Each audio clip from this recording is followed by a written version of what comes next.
اللهم انك صمت على رزقك وافطرت بك امنت، اللهم زاد وصومك وابتلت العروق وسبت الاجر ان شاء الله. كل سنه وانتم طيبين.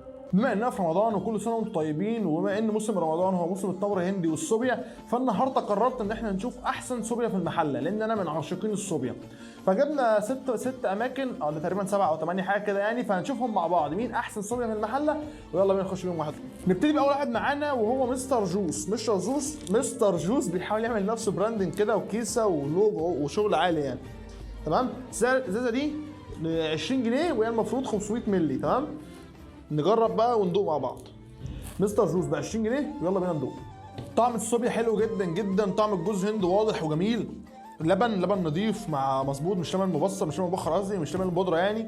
طعمها حلو جدا، بس مقارنه باللي جايين بقى هنشوف ونقول لكم. يلا بينا. تاني واحد معانا وهو صوبيا الصياد. طبعا الصياد علم من اعلام المحله في الصوبيا. ازازه الصياد دي ب 15 جنيه، هي تقريبا برضو يعني هي مش لتر، ما تجيبش لتر ابدا، بس مكتوب عليها يرج جيدا، فنديها رجه كده. لونها اغمق شويه، مش فاتحه قوي. الثاني فاتت كانت بيضه قوي، بس الجوز كانت بيضه قوي، دي غامقه شويه. تعالوا ندوق ونشوف. بسم الله. طعم الجوز هند هنا اعلى، اللبن طعمه اقل، بس بصراحه مستر جوز كيفتني اكتر بكتير، اكتر من الصياد بكتير. هو كسعر الصياد يكسب، بس كطعم مستر جوز يكسب بصراحه يعني. لا كيفتني اكتر بكتير الصياد. يلا بينا على اللي بعده. تالت واحده معانا وهي صوبيا من عند العصاره، عصاره عاديه جدا. العصاره دي في عند كيميدار كده، هي عصاره مشهوره يعني. نفتح بقى الازازه دي ثمنها 15 جنيه وهي لتر. هو تقريبا ارخص واحد معانا. نصب برده شويه كده ونجرب. لونها فاتح جدا جدا زي الاولى مستر جوس. ندوق ونشوف. بسم الله. ريحتها جوز هند صناعي قوي، صناعي يعني. لا طعمها ميه يعني. طعمها صناعي جدا. ميه بحته. لا مش حلو خالص، مش حلو خالص. 15 جنيه برضه يعني مش بتمن يعني، فمش حلو. نخش بقى على رابع واحد معانا وهو كانافاستا من اغلاهم والاغلى على الاطلاق تقريبا. غالي جدا. الازازه دي ب 55 جنيه. الازازه دي ب 55 جنيه. الازازه ملزقه جدا جدا جدا بصراحه. الباكجنج بتاعهم الازازه وحشه جدا يعني، ملزقه قوي قوي قوي، وكمان مدهاني متفرزنه يعني. انا لو واخدها من عنده هي عباره عن تلج بس. نصب حبه كده ونجرب. بصوا يا جدعان، بهدلت السنين والله. الازازه متلجه اصلا لحد دلوقتي. سايبها بقى 4 ساعات ولا 3 ساعات بتفك ولسه متلجه يعني. الاغلى وتجيلي كده، انا مش فاهم ازاي والله. بهدلت الدنيا. بس برضه هنقيم وندوق على حسب الطعم. يلا بينا ندوق. بسم الله. لونها اغمق برضه، لونها غامق زي الصياد تقريبا. صندوق ونشوف. بسم الله. طعمها هنا تقيل. تمام. طعم اللبن حلو وواضح. طعم اسمها ايه التاني ده، طعم الجوز هند حلو وواضح. بس انا حاسس ان انا بشرب ايس كريم، مش عارف ليه. تقريبا فيها فانيليا عاليه، الفانيليا عاليه شويه. حاسس ان انا بشرب ايس كريم سايح اكتر من ان انا بشرب صوبيا. طعمها حلو جدا مش وحش، بس بصراحه ما دخلتش يعني، ما كيفتنيش.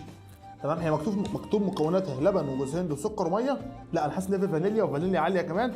طاغي على الطعم اصلا، محسسني ان انا بشرب ايس كريم سايح. يلا بينا على الخامس. نخش بقى على خامس واحد معانا وهو الشماخي. معلش طبعا شغالين التغيير، فطرنا طبعا واستنينا شويه ونكمل تصوير بقى مع بعض عشان كان حصل عطل كده في النص يعني. خامس واحد معانا وهو الشماخي. ندوق برضه على بعض. بسم الله. دوق. بسم الله. هو ايه ده؟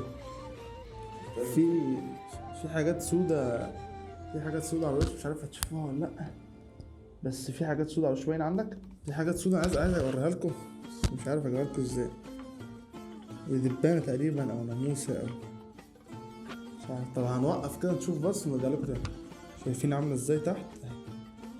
تقريبا ناموسة او عنكبوت او حاجة كده، فمش عارف نشربها دي ولا ايه. ونشوف. كبينا الحبة اللي كنا فيهم الناموسة، ويعني هنيجي على نفسنا عشان خاطركم والله مش اكتر.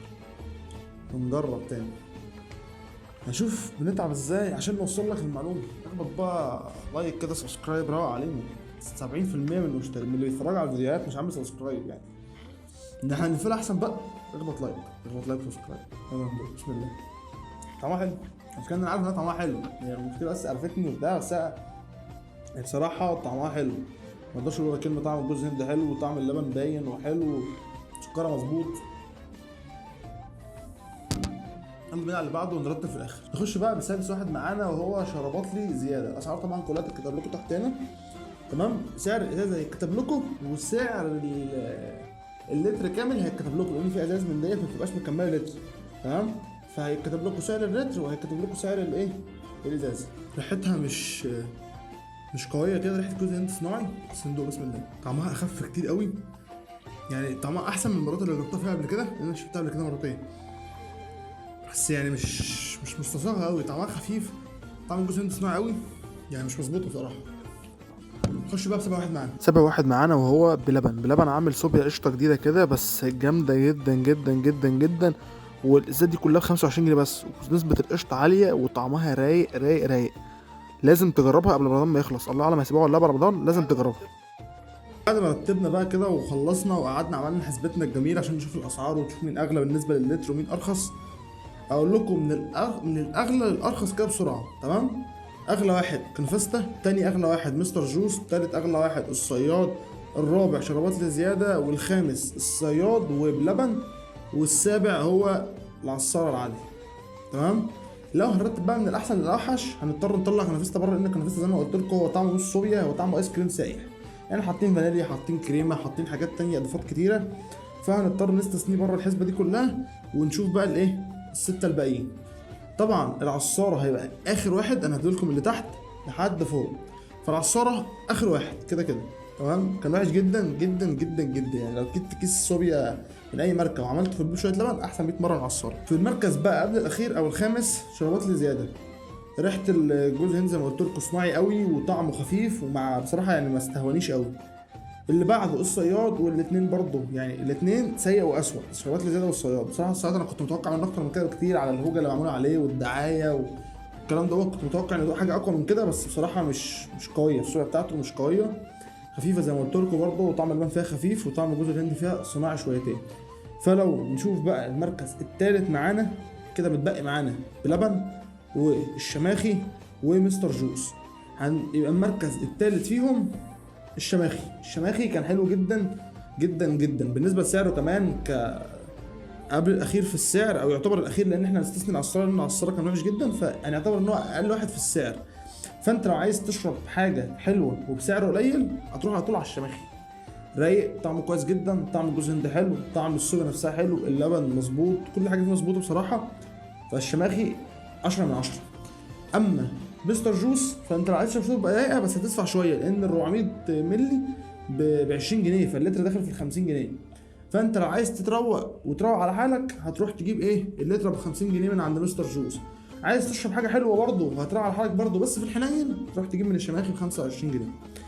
اما لو انت جات لك الفرصه سواء في القاهره او في المنصوره او في اسكندريه، لازم تجيب من بلبن قشطه، صوبيا قشطه. الصوبيا قشطه عنده يا جماعه مش طبيعيه، هتقف في طوابير، هتعاني من الزحمه، كل الكلام ده، بس بصراحه يعني يستاهل الزحمه ويستاهل الطوابير.